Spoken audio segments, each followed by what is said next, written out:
প্রিয় দর্শক, আসসালামু আলাইকুম, নমস্কার। প্রিয় দর্শক, আমরা ভূমিকা সাধারণত দীর্ঘায়িত করি না। প্রতিদিনের মতো আজও অনুরোধ করব, আমাদের আলোচনা ভালো মনে হলে, যুক্তিযুক্ত মনে হলে অবশ্যই চ্যানেল সাবস্ক্রাইব করতে ভুলবেন না।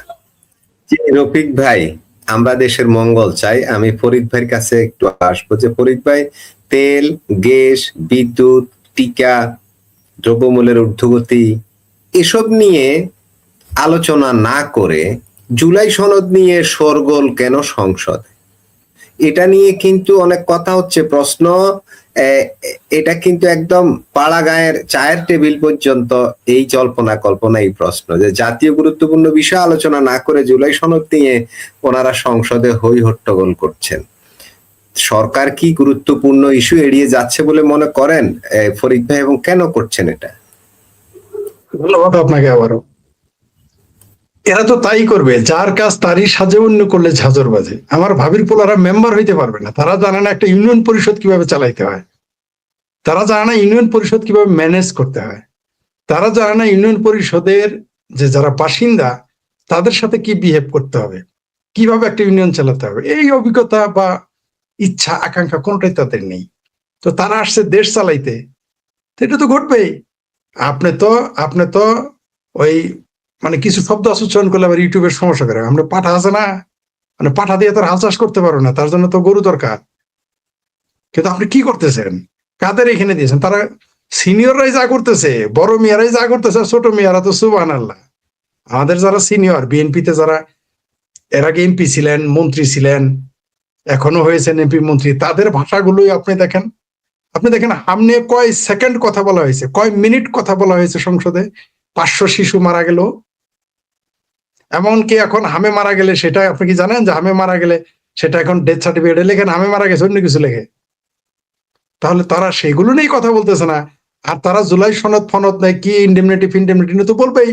কারণ তারা যেভাবে মেট্রো রেল ভেঙেছে, পুড়েছে, জ্বালিয়েছে, তারা যেভাবে বিটিপি ভবনে হামলা করেছে, জ্বালিয়েছে, পুড়েছে, তারা যেভাবে সারা দেশে মব সন্ত্রাস কায়েম করেছে, তারা যেভাবে সারা দেশে পুলিশ বাহিনী তথা সকল সেনাবাহিনী ছাড়া সকল আইন শৃঙ্খলা বাহিনীর উপরে যেভাবে হামলা করেছে, থানা জ্বালিয়ে দিয়েছে, মানুষ পুলিশ আইন শৃঙ্খলা বাহিনীকে মেরে ঝুলিয়ে রেখেছে, পুড়িয়ে দিয়েছে, এবং সেগুলো তারা আবার স্বীকারও করেছে। তো এই ভয় তো তাদের আছে, তার জন্য তাদের দৃষ্টি ওই দিকে, তাদের এই দিকে দৃষ্টি নেই। কারণ দেশ নিয়ে যদি ভাবতো, বহু কাজ, এই মুহূর্তে দেশের যে ক্রাইসিস, চলমান যে ক্রাইসিস ভয়ঙ্কর, তারা জানে না, তারা বুঝতেই পারতেছে না যে এই যে দেখেন আপনি যে লাইনটা দেখাচ্ছেন, একটি রাত, একটি তেলের পাম্প, শত শত মানুষের নির্ঘুম অপেক্ষা, মানে মোটামুটি কবিতার লাইন হয়ে গেছে। ঠিক আছে, যেন একটা কবিতা লিখে দিয়েছে কেউ।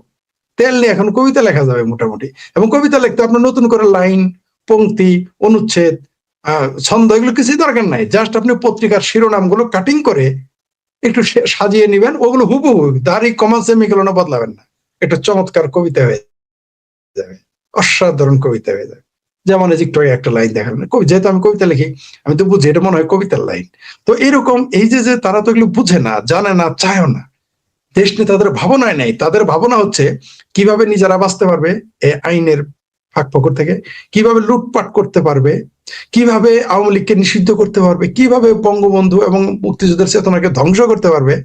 এর বাইরে তাদের কোনো কাজ নাই, এজেন্ডাও নাই। কারণ এরা তো ভাড়াটিয়া রে ভাই, আপনার বাড়ির ভাড়াটিয়া। আপনি ওই নাইলে খেতে পেয়েছে গাই, সেই হিসেবে খালাতো ভাই তার পোলাদের আইনে যদি আপনার বাড়িতে রাখেন, তারা আপনার বাড়ি জমি জমা কিরকম খোঁজ রাখবো? আপনার পোলাকে রাখতে হবে, যে ওয়ারিশ, যারাই দেশকে চায়, দেশকে ভালোবাসে, তাদের যদি আপনি না বসেন, এরা তো এরকম করবেই। এইখানে দেশপ্রেমিক, আমি যদি এখন ক্ষমতায় থাকতাম, আমি যদি মন্ত্রী হইতাম, এমপি হইতাম, আমি তো টেনশনে কথাই বলতে পারতাম না যে দেশ কিভাবে চলবে। এইভাবে আমি সবসময় চিন্তা করলাম যে কিভাবে দেশের সব কাজ বাদ দিয়ে এই মুহূর্তে ক্রাইসিস পিরিয়ড কিভাবে এটা মোকাবেলা করা যায়, সেই চিন্তা করতাম।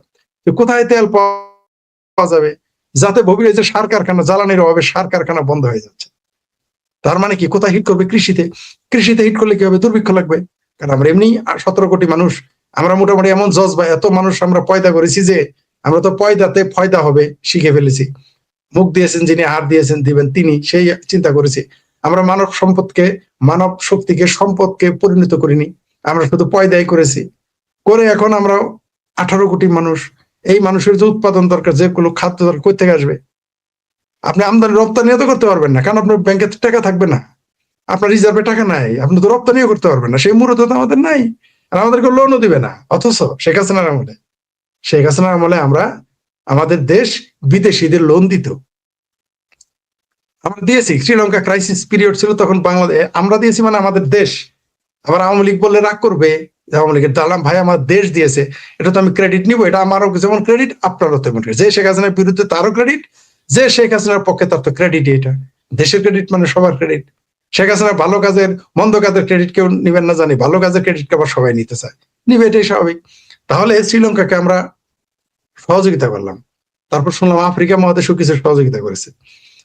খুব পাকিস্তান, যে পাকিস্তানকে ভেঙে, যে তথাকথিত বদমাইশদের ইসলামী প্রজাতন্ত্র পাকিস্তান, ওটা ভেঙে আমরা বাংলাদেশ পয়দা করলাম।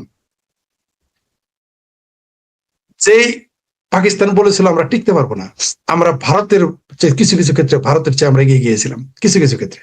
আর পাকিস্তান সংসদে, পাকিস্তানে আজকে যারা পেয়ারা পাকিস্তানি বলে যে শেখ হাসিনা কিছুই করেনি, এই দেশের কোনো উন্নয়ন ঘটে নাই, কার আমলে পাকিস্তানের সংসদে দাঁড়িয়ে বলেছিল হামে পাকিস্তান বানা দো, হামে বাংলাদেশ বানা দো, হামে বাংলাদেশ বা সিঙ্গাপুর নেই, হামে বাংলাদেশ বানা দো, বাংলাদেশ, এইভাবে সংসদ চাপড়ায় চাপড়ায় পাকিস্তানি সংসদে বলেছে, আমরা দেখেছি। আর মনে রাখবেন, অনেকে তো আমরা ভারতের দালাল বললেও আমি কিন্তু সবচেয়ে বেশি পাকিস্তানি চ্যানেল দেখি, খবরের যত চ্যানেল বললাম সবচেয়ে বেশি দেখি, তো আমি তো এগুলো দেখেছি। তো এটা কোথায় বলছে? এটা ভারতে বলে নাই, পাকিস্তানে বলেছে হামে বাংলাদেশ বানা দো। তাহলে দেশপ্রেম থাকতে হবে। শেখ হাসিনার নামে, আওয়ামী লীগের নামে, আওয়ামী লীগের মন্ত্রীর নামে অনেক অভিযোগ রয়েছে, থাকতেই পারে। একটা দেশ চালাইতে গেলে 10টা কাজ করলে একটা দুটো তো ভুল হবেই, আল্লাহর ফেরেশতা নামায় দিলেও তো হবে, স্বয়ং দেবতা আসলেও তো ভুল হবে। আমারও যে আমি এত লম্বা লম্বা লেকচার দেয়, আমারও আনলে আমার কি ভুল হবে না? হবে। কিন্তু আমাকে দেখতে হবে দেশের বৃহত্তর স্বার্থে কতগুলো ভালো কাজ, বেশি পরিমাণটা কত সেটা দেখতে হবে। ফরিদ ভাই, এই যে পৃথিবীর ইতিহাসে এমন দুর্যোগ কবে কখন কয়টা হয়েছে, যে কোভিড-19, যেটা করোনা, সেই সময় তো আমরা এই বাংলাদেশ আমরা ট্যাকেল করেছি।